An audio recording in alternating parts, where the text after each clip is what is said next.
A SMV é uma iniciativa que visa a evolução do mercado, acreditando que o conhecimento de alto nível e gratuito é a melhor forma para alcançar grandes resultados. Então se prepare para receber muitos insights. Esperamos que você aproveite. Fala galera, sejam todos bem-vindos a mais um encontro da SMV Brasil. Hoje falando especificamente para o mercado de startups e empresas de base tecnológica. Junto conosco está Jairo Cantillo, que é gerente de produto e design da Contabilizei, e vai discutir hoje conosco um tema bem importante, que é os princípios da agilidade, de como é que a gente pode atuar com esses princípios dentro da nossa organização, dentro do nosso time de gestão. Bom, Jairo, se apresenta aí para a nossa comunidade, quem é o Jairo, um pouco da Contabilizei. Vamos lá. Bom, primeiro, obrigado pela oportunidade, é sempre um prazer. Bom, meu nome é Jairo, eu sou gringo, não sei se dá para ver pelo meu sotaque, eu sou da Colômbia, mas moro no Brasil faz quase 20 anos, então praticamente meio a meio. Eu trabalho na Contabilizei há quase 4 anos, 3 anos e 7 meses, que é bastante aqui na empresa, e hoje eu cuido de produto, especificamente fintech, e de todo o time de design da companhia. Então, para quem não conhece, né, o que é Contabilizei, a gente pensa que é a maior empresa, o maior escritório de contabilidade do país. Hoje a gente atende mais de 20 mil pequenas empresas, então a gente utiliza a tecnologia para desburocratizar e dar soluções para o pequeno empresário. Então a gente faz toda essa contabilidade utilizando uma plataforma de tecnologia, um time de tecnologia grande, que dá a escala e dá um nível de serviço super bom para o cliente por um preço reduzido. Então, é mais ou menos isso.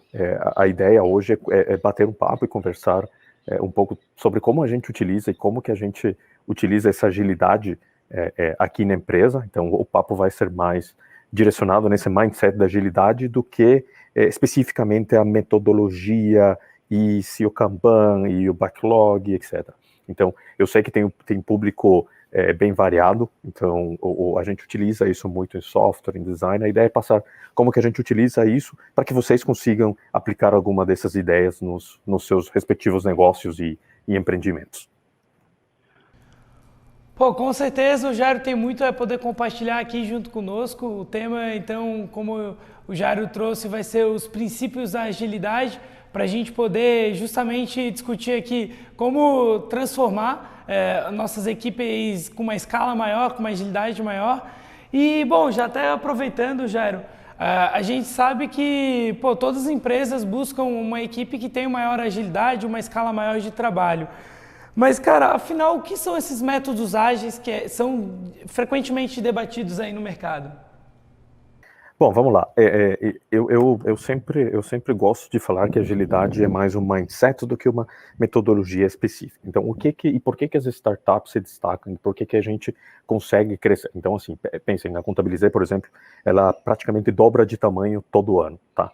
Então, não é uma taxa de crescimento de uma empresa normal. Por quê? Porque a gente adota esse tipo de maneira de fazer as coisas. Então, quando a gente fala em agilidade, como que a gente testa rápido, como que a gente aprende rápido com o mercado e como que a gente lança coisas rápido com o maior aprendizado possível no menor tempo possível. Então é uma maneira de fazer as coisas. Pensa que antes as empresas de software, empresas de tecnologia e de vários segmentos, né? Você fazia um design, fazia um plano de negócios, projetava um projeto gigantesco que às vezes demorava 1 ano, 6 meses, 2 anos para lançar. E aí, de repente, você descobria que não era bem isso que o mercado estava esperando, então você perdia muito tempo. E ainda existem alguns processos assim. O que a gente faz na startup?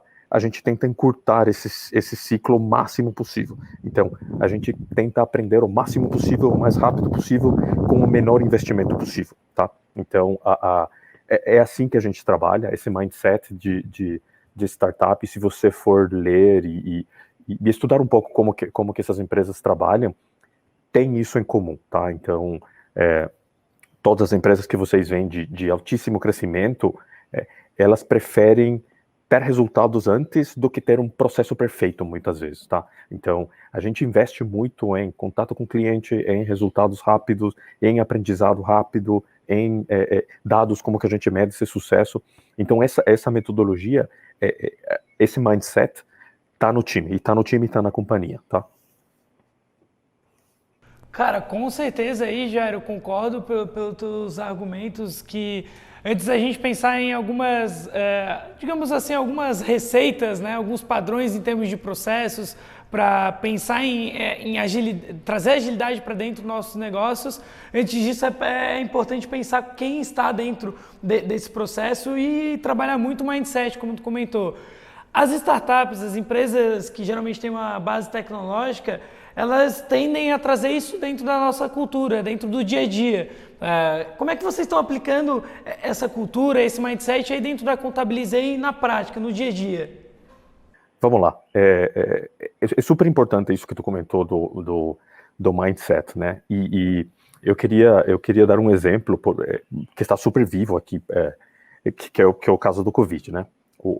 A gente viu que foi uma mudança muito forte, muito violenta da noite para o dia, tá?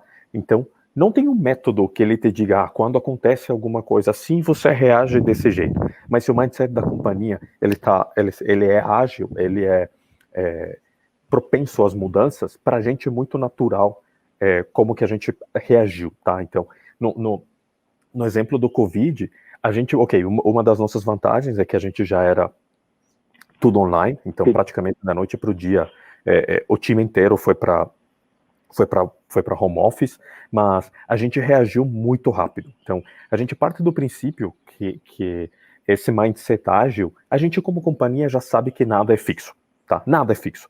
E tudo pode ser mudado e o time aceita isso muito bem. Então, aconteceu o Covid, cara, a gente reagiu imediatamente, não ficou questionando, vamos esperar para ver quanto que isso vai demorar, segura um pouco, não. Age. Cara, mudaram todos os rituais da companhia, tá? Então, por exemplo, a gente utilizava OKRs, que é uma metodologia para uma metodologia de gestão. A gente parou eles no meio e parou da noite para o dia. E todos os times, as estruturas do time também mudaram. Por quê? Porque a gente entendeu que nesse momento tinham algumas áreas da companhia que precisavam de mais foco. Então a gente mudou inclusive a estrutura dos times imediatamente. Quem são as melhores pessoas para desafio X, Y, Z, e a gente fez o rearrange do time completo rapidamente, tá? E outra coisa, quando uma mudança desse tipo acontece, ninguém está preparado. Então não tem nada que te prepare, nenhum cenário anterior que pelo menos a gente tenha vivido que diga, é mais ou menos assim que a gente deve agir. Então, a gente validou muita coisa e experimentou muita coisa. Então, eu diria que isso é um dos princípios desse mindset de agilidade, a gente está disposto a validar, a gente está disposto a experimentar. Um exemplo, a gente utilizava marketing, o time de marketing utilizava muito anúncio por rádio, que era, e as pessoas nos conheciam quando estavam se deslocando para seus trabalhos, né, na ida ou na volta. Só que da noite para o dia isso mudou. Não tem mais gente escutando rádio no trajeto, né, trabalho, casa, trabalho. Tá bom, como que você faz essa mudança de todo o teu plano de marketing da noite para o dia, sabendo que essas pessoas não estão mais lá? Então, puxa o freio de mão, tira essa mídia e começa a experimentar em mídia online, começa a experimentar, não que a gente não faça, né, mas os hábitos de consumo de mídia, de advertisement, mudaram da noite para o dia de uma maneira muito forte. Churn, retenção, a gente também muda o time para dar um foco maior. A gente começou a dar educação para os nossos clientes. Então, como a gente consegue ajudar, porque nesse momento isso era o mais importante para eles. Como que a gente ajuda esse pequeno empreendedor a sobreviver, a passar pela crise, e aí, assim, o sucesso dele é o nosso sucesso, e nosso sucesso depende do sucesso do cliente. Então, quando a gente fala de metodologias ágeis, eu acho que uma coisa muito legal que a gente faz quando existe uma mudança, não é surpresa para ninguém. A gente sabe que faz parte e a gente não consegue essa taxa de crescimento ou essa taxa de impacto sem que isso seja natural, tá? Então, eu deixaria esse exemplo, e se nas suas organizações, de novo, esse mindset existe, é sempre mais fácil, porque está todo mundo acostumado com a mudança. Um ponto importante, e eu acho que em algumas outras discussões ele vem, se eu venho, se eu estou numa empresa mais tradicional, que não tem esse costume, tá? Como que eu faço para começar a ter essa agilidade no dia a dia da empresa? Uma dica que eu sempre dou é testa. Com certeza tem alguns pontos da tua empresa, com certeza tem alguns pontos do teu produto que você consegue fazer pequenos testes, pequenos experimentos e começar a trazer resultado, sem ter toda essa superestrutura e tempo e gasto e custo que normalmente as empresas, né, e mesmo empresas de software e tecnologia, às vezes pedem, me dá orçamento daqui a 3 anos do produto que você vai ficar. Você não sabe, você não testou, você não validou isso. Então, seria mais ou menos isso. De novo, para a gente está muito nativo essa mudança, seja mudança de estrutura, mudança de objetivos, mudança de KPIs, mudança de gestão, mudança da maneira como a gente faz as coisas. Então eu acho que aprendeu a se adaptar muito, muito rápido, né? Pô, Jairo, muito bom as colocações de como vocês aí na Contabilizei estão aplicando na prática aí essa forma que vocês lidam, né? A gestão como vocês lidam os desafios aí dentro, principalmente tendo esse mindset voltado a mudanças. A gente sabe que uma das premissas básicas aí, ou uma das premissas talvez essenciais, é que a mudança ela vai estar no dia a dia das operações e das empresas. Dentro desse contexto, cara, como é que vocês validam, obviamente, muitos testes, mas, cara, como é que ficam os erros e os acertos desse teste? A maioria são acertos, a maioria são erros, o fracasso ele é constante, ele é uma premissa que a gente tem que assumir. Como é que funciona no dia a dia esses testes que vocês aplicam? Vamos lá, bom ponto. Eu li outro dia, eu acho que escutei um podcast, alguma coisa assim, que no Google, por exemplo, cara, praticamente metade dos experimentos dão errado, tá? Então, isso faz parte do processo. E quando você pergunta como que a gente lida com o fracasso, a gente entende que esse descobrimento e descobrir os erros ou descobrir pontos de refinamento faz parte do processo. Então, pensa se você investiu e fez algum teste muito rápido, você investiu 3 semanas para você descobrir que não funciona. Continua sendo infinitamente mais barato do que você desenvolver o projeto inteiro e descobrir 6 meses, 7 meses depois que aquilo que você achava que iria ser uma boa solução, um bom produto, o mercado iria aceitar. Então, quando a gente, os nossos rituais de OKR, às vezes a gente tem desafios de atingir certos números, certos níveis de venda, de conversão, etc. A gente coloca isso como desafio no time. E faz parte desse roadmap os experimentos, tá? Então a gente sabe e também reporta para a companhia, nós estamos testando A, B, C, D. A e B deram certo, C e D não deram certo. Próxima. Ou seja, na próxima a gente vai refinar A e B. Então a gente vai lá e bota o foco em A e B e de repente o A é o vencedor. E aí a gente vai com o produto ou a oferta ou a maneira de oferecer esse produto com a maneira A. E pensa assim, a gente fez 4 coisas que na verdade uma delas deu certo, 3 não deram. Faz parte do processo, faz total parte do processo. E a gestão tem que identificar isso como uma coisa positiva. Porque se o time age desse jeito e faz os experimentos bem, ele está poupando dinheiro para a sua empresa, ele está poupando dinheiro para a sua organização. Então, assim, no nosso contexto, que é um contexto digital, a gente consegue fazer testes AB, testes de insight, testes de produto, testes de a mensagem é diferente, o canal faz diferença, como você vende, que mensagem você utiliza faz diferença. Então, às vezes, a gente faz isso de uma maneira muito rápida, para desses 4, 5, começar a dizer, cara, 3, 2, 1, pum, nós vamos com o vencedor, e aí sim, a gente escala ele, tá? Então, uma coisa importante também, muitas empresas e organizações esperam a ter o produto perfeito para lançar. E geralmente não é isso que vai te trazer o sucesso, tá? Então, que valor que você está entregando para o seu cliente e por que valor ele está pagando, tá? Então, geralmente, tem alguma coisa muito específica e a gente sabe, um exemplo que eu dou, como você sabe que empresas de delivery não tem um monte de gente lá atrás escrevendo, anotando pedido, levando e trazendo? Você não sabe e também não te interessa muito. Por quê? Porque sua experiência foi boa. Você fez o pedido e 20 minutos depois ele estava na porta, você não teve atrito com cobrança, etc. Então, quando você como organização, como time, for validar, cuidado com a perfeição, tá? Se é explícito que vocês estão validando, tem que ter muito bem definido que problema vocês estão resolvendo e como que vocês vão determinar se isso teve sucesso ou não. Mas lembre-se que vocês estão em fase de validação, vocês não estão em fase de escala. Se preocupem por escala um pouco mais para frente, tá? Então, essa seria uma dica, assim, da tua pergunta, né? Como que você lida com o fracasso?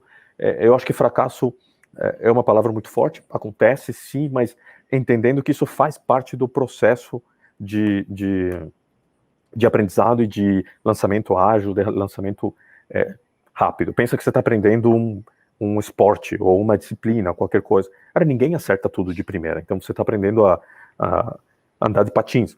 As quedas fazem parte do processo de aprendizado. Então, é assim que a gente enxerga. Quando ele é bem feito, você sabe que esse fracasso é um resultado bom, é um resultado positivo, porque ele trouxe o tempo para trás. Você aprendeu em 3 dias, uma semana, o que normalmente te levaria meses para aprender. Então, você está poupando tempo e dinheiro para a tua organização. Então, é isso. E essa seria a minha dica com como lidar com esse fracasso. E aí, tá curtindo? Espero que o conteúdo que você está assistindo agregue muito valor para você e para sua empresa. E se você conhece alguém que também precisa ver esse material, fica aqui o convite para que você nos ajude a divulgar a SMV para todo mundo, fazendo com que mais pessoas tenham acesso a tudo isso de forma 100% gratuita.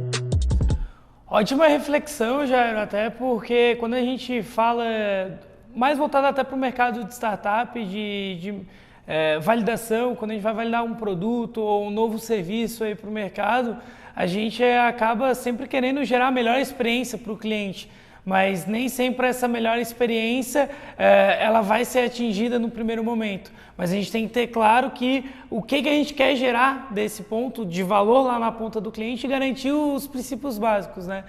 E, cara, pelo que tu vem trazendo aí, imagino eu, um dos pontos que a gente tem que trabalhar, então, se queremos ter esses princípios de agilidade, é ter nosso mindset aberto para os erros e para o aprendizado que esses erros devem nos gerar.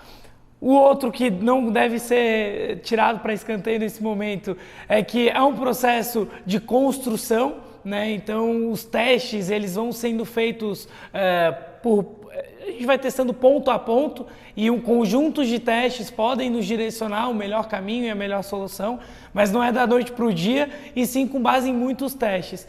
Mas, cara, esse é o lado das empresas. As empresas, elas têm essa gestão, principalmente aquelas que têm esses princípios de agilidade, a cultura de testar e fazer essas evoluções em termos de melhorias para os clientes. Mas, cara, no outro lado, para os clientes, como é que eles enxergam esses testes? Como é que isso ajuda numa melhor experiência para eles? Como é que isso agrega, de fato, aí para a jornada dos nossos consumidores? Pensa que, assim, nós temos clientes que até eles se disponibilizam para testar coisa, tá? Então, pensa que o produto e o time de produto, ele é parte de uma hipótese. Então, a gente tem muitos insumos de dados e a gente acha que sabe mais ou menos que tem algumas oportunidades e que tem algumas maneiras de resolver um problema X para um cliente. Mas quando você parte do princípio que tudo é uma hipótese, você precisa desse teu cliente para validar isso. Então, eu só vejo vantagens para o consumidor quando você traz o consumidor para perto do produto, ele se sente bem até. A gente até fazem testes e lança coisas falando para o cliente, a gente está testando isso aqui, você gostaria de nos ajudar a desenvolver? E a resposta é majoritariamente positiva, tá? Então, os nossos times estão em contato com o cliente e a gente lança uma experiência e pergunta, O que você mudaria? O que você não gostou? O que você entende? O que você não entende? Porque aí o segundo ciclo, para o segundo cliente que a gente for mostrar, com certeza vai ser melhor. Então pensa que esse ciclo de testes e validações com os clientes só melhora a vida deles, porque é isso que a gente quer. A gente está tentando pegar o input dos clientes o antes possível e o mais rápido possível para melhorar essa experiência deles. Então, não é para nós, é para eles. Então, esse benefício, eles vão sentir muito mais rápido, porque a solução vem em parte deles, né? A gente constrói, cria hipóteses e mostra para eles. Tem outro ponto, às vezes, também, que o cliente te pede alguma coisa explicitamente, tá? Mas nem sempre é isso o que ele quer de fato. Aí vai da sua inteligência como time de produto, inteligência como time de tecnologia, entender de fato qual que é a origem do problema. E você consegue também testar isso. Às vezes você consegue resolver uma coisa na raiz, quando na verdade, assim, o teu cliente está te pedindo, sei lá, um relatório, alguma coisa super complexa, e aí quando você vai entendendo muito a fundo esse problema, aí você vê que o que ele precisa, na verdade, é um número que ele mostra para, sei lá quem, para o time de gestão dele. Então, você coloca esse número no dash, está resolvido o problema dele de uma maneira fácil, barata, rápida, e pronto, você não precisou construir um super relatório só porque esse cliente te pediu alguma coisa. Então pensa também, a gente tem mais de 20 mil clientes, a gente também não faz absolutamente tudo o que eles pedem. Então a gente utiliza a inteligência que a gente tem, os dados que a gente tem, e também esse contato muito próximo com ele. E se coloca no lugar de um cliente, você é cliente de muitas empresas. Pensa se essa empresa te pergunta aí, quando você está experimentando alguma coisa, te pede teu feedback sincero, honesto, e a próxima vez que você for lá, você vê que teve uma mudança e que teve uma mudança efetiva. Pô, é super bom como cliente, isso fideliza, isso te faz sentir escutado, te faz sentir valorizado. Então, eu acho que essa agilidade só traz benefícios para o cliente. E tentem engajar os seus clientes. Vocês vão ver que é muito provável que eles sejam mais engajados do que vocês acham. A gente faz entrevistas, quando a gente estava fisicamente, chamava eles para o escritório, sentava, tomava um café, entendia a vida, entendia o contexto deles para tentar propor soluções. E eles adoravam fazer parte disso, tá? Então, seu cliente é seu amigo. E se você tiver alguns clientes bem honestos, isso só ajuda no desenvolvimento dos seus produtos e das suas soluções. Caramba, cara, com certeza isso deve ser fruto também do bom atendimento frente ao que vocês fazem para os clientes. E mais do que nunca a gente reflete que o cliente está no centro da operação. E é até bom que tu traz essa visão também em relação às necessidades do cliente. Então, às vezes o próprio cliente ele tem lá um desconforto, uma dor, muito costumo falar aí no mercado de tecnologia sobre as dores dos clientes, mas talvez essa dor ela tenha uma causa que não é bem aquilo que ele quer como solução, né? Ou como a solução que ele quer vai atingir nessa causa. E ter essa inteligência do nosso lado, do lado das empresas, para poder entender qual de fato é o desconforto do cliente, aonde a gente pode mudar, sem dúvida nenhuma o caminho é testar e validar. E pô, muito bacana o formato que vocês trazem os clientes para dentro desse processo. Como comentou, trazer o cliente para dentro dos escritórios, talvez no momento atual não vai ser possível, mas por reuniões via Hangout, via Meet, trazer uma comunicação mais próxima dos clientes para poder explorar até numa palavra genuína, tirar essa palavra exploração e botar uma para que a gente possa construir realmente a quatro mãos. Aí algo interessante que o mercado vai estar mais disposto a atuar, né? Cara, e aí, pô, até pra gente poder finalizar esse talk aí, se tu pudesse dar algumas dicas para nossa comunidade e como é que eles podem iniciar essa cultura, esses princípios de agilidade no dia a dia, na operação dessa galera. Vamos lá, eu acho que eu gostaria de tentar resumir assim um pouco uma coisa que eu chamo, que tu comentou, dos princípios. A gente conversou um pouco sobre o fracasso, então, cara, entender que isso faz parte do ciclo. Outra coisa que eu acho bem importante, qual que é o tamanho da oportunidade que a gente está falando, tá? Então, assim, pensem que tem, em todas as suas empresas, organizações, sempre tem muita coisa para fazer. mas não tudo vale a pena ser feito. Então, no que vocês vão focar e como que vocês vão ter certeza de que isso de fato vai trazer impacto? Tem muita coisa, tem muitas dores que elas existem, não estou dizendo que não existem, mas elas são pequenas. E elas não mexem na agulha e não mexem a sua empresa de patamar. Então, uma outra dica, um outro princípio que eu daria é se preocupem em medir e saber o tamanho da oportunidade. Se ela for muito pequena, não interessa que tão bom você seja nessa solução, ela não vai mudar a sua empresa de patamar. Então tenha certeza que vocês estão atacando ou o nicho de mercado que vale a pena ser atacado, que traz escala, se vocês estiverem procurando escala. Então, por exemplo, para a gente é sempre uma das métricas, a gente não faz nada pequeno, tá? Digamos que tenha um impacto pequeno, tudo que a gente tenta é como que a gente traz mais impacto possível. Um terceiro ponto que eu daria é foco. Então, se concentrem em definir muito bem o problema. Tem um quote, né, de um filósofo que diz um problema bem definido é um problema 50% resolvido. Então, esse foco no problema é muito fácil. De novo, tem 500 coisas para serem feitas em todas as empresas, mas não todas elas valem a pena serem feitas agora.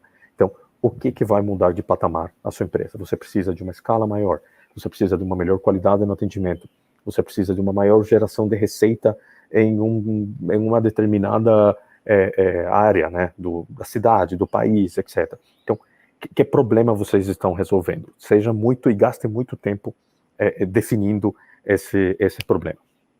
Número 4, definição de sucesso. Quando vocês digam, cara, nós vamos testar e nós vamos atrás dessa oportunidade, tentem fazer um exercício meio que de volta para o futuro. Como que vocês sabem que vocês tiveram ou não sucesso? Se vocês estão resolvendo um problema de verdade, tem que ter algum dado, tem que ter alguma maneira de vocês metrificarem. Senão, é muito fácil cair no problema. Isso a gente vê em software, né? E é super comum. A gente vai fazer, por exemplo, a versão 5.0 do sistema de onboarding. Tá bom. Você vê que é uma definição muito ampla, né? E ela pode trazer um monte de coisas e ela pode ser infinita. Então, o que vai definir o teu sucesso? Como você, quando você faz esse exercício, ele te obriga a voltar e garantir que o teu problema está bem definido e que você sabe mais ou menos qual que vai ser o teu ponto de chegada ou de decisão. Número 5, metrifiquem. Métricas é bem importante. Quase tudo dá para metrificar, tá? As pessoas acham que também, por exemplo, quem tem negócios offline, restaurante, loja, não tem esse costume. Mas é bem possível que vocês consigam fazer experimento e vocês consigam metrificar. Pega promoção, as pessoas que fazem cupons.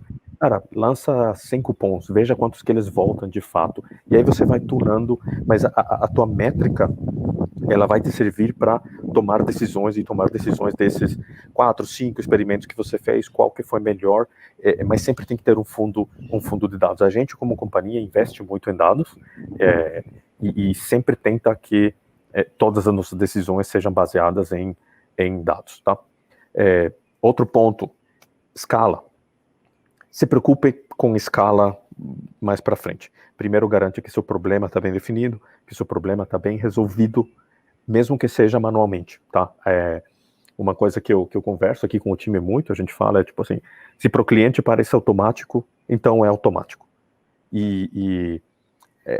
Os times de engenharia, principalmente, muitas vezes se preocupam bem no início da jornada de descoberta de produto, como que a gente vai escalar, como que a gente vai botar para 20 mil, opa, volta, porque você está validando, você nem sabe se isso vai dar certo ou não. Então não gastem o tempo de se preocupar com a super escala agora, no T0 do problema, vocês nem sabem se de fato tem um problema e tem um desafio ali. Então, a gente, inclusive, com toda escala que tem, a gente ainda faz algumas coisas manualmente para validar, porque a gente entende que estamos validando. Então, escala tem o seu momento. Quando o negócio está validado, quando vocês acharam fit para o seu produto com o mercado, ok, aí a gente se preocupa com a escala. Número 7, eu diria, de novo, a validação não é perfeição. Um exemplo que eu dou, não sei para os mais velhos, que lembra do lançamento do primeiro iPhone, ele não tinha copy-paste, ele não tinha search, o fundo de tela era tudo preto, não tinha opção, e mesmo assim foi um produto que mudou o mundo, né? Mudou o mundo, basicamente. Então, se até o Jobs não lançou o produto perfeito, não se preocupem, vão na validação, e se o seu problema é bem resolvido, cara, é bem provável que você consiga um feedback muito positivo dos seus clientes, tá? E para fechar, uma coisa que a gente sempre tenta fazer aqui na empresa é o desafio faz o time, e a gente conversava um pouco sobre escala, como que a companhia cresce. Às vezes a gente tem alguns desafios que você precisa modificar a empresa e a estrutura da companhia completa, porque o desafio exige isso. É muito comum você escutar, mas meu time não consegue entregar A, não consegue entregar B, ou a gente para o próximo trimestre só consegue fazer tal. Se esse desafio é importante e grande o suficiente para mudar a sua empresa, a sua companhia de patamar, a configuração do time tem que refletir isso. Então, se você precisa de mais gente, precisa de mais gente. Se você precisa de pessoas diferentes, você precisa de pessoas diferentes. Então, e isso também vai na agilidade. A nossa estrutura, ela é mutável. Então, é praticamente garantido que você vai mudar. E as pessoas vão mudar. Então, tem algumas pessoas, inclusive, quando a gente contrata, para que squad que eu vou? Falei, num princípio, para cá, mas a única coisa que eu consigo te garantir é que vai mudar, porque de fato vai, tá? Então, o desafio faz o time, não ao contrário, tá? Então, eu resumiria mais ou menos por aí. Caramba, Jairo, com certeza aí para nossa comunidade colocar no papel esses princípios e poder avaliar se no dia a dia estão cumprindo com eles, certamente vão poder ao menos estimular para que as suas operações estejam mais próximas dos clientes, mais próximas de validações, de testes, para que realmente consigam ir evoluindo, né? Ter essa constante de crescimento. E o crescimento é só não em número de clientes, mas também em relação à proposta de valor. Entregar cada vez mais valor com algumas funcionalidades ou uma prestação de serviço, enfim, acredito aí que vai poder ajudar bastante aí a nossa comunidade. Jairo, poder agradecer aí a sua presença, a sua participação aqui junto conosco. Vou pedir para a galera colocar o LinkedIn aí do Jairo na tela para que possam acompanhar aí, trocar uma ideia sobre, principalmente princípios de agilidade, que é algo que a gente debateu aqui, mas sem dúvida nenhuma o Jairo vai poder compartilhar um pouco mais dos seus aprendizados. Jairo, se quiser dar um recado aí para a nossa comunidade, cara. Sim, eu quero. Um super prazer, e será um super prazer também trocar ideia com quem quiser. Eu só gostaria de fechar dizendo, vocês conseguem fazer isso nos seus trabalhos e nas suas empresas hoje. Não é exclusivo de grandes startups e tecnologias super revolucionárias, de novo. É mais mindset, e vocês conseguem trazer esse tipo de validação, esse tipo de teste, esse tipo de mindset, de maneira de fazer as coisas hoje, já na sua empresa, tá? Então, estudem. Eu acho que a gente teve um papo bem rápido, bem raso, mas fica meu contato à vontade. Se quiserem conhecer mais da Contabilizei também, vão no nosso site, o blog tem bastante informação nossa também de tecnologia. Pô, muito obrigado, Jairo. Agradeço aí a sua participação e vocês não se esqueçam de acompanhar aí os próximos encontros, divulgar para seus amigos. Lembrem que a SMV Brasil é uma iniciativa gratuita com o objetivo aí de trazer mais conteúdos de qualidade para as empresas e gestores. Forte abraço e até a próxima.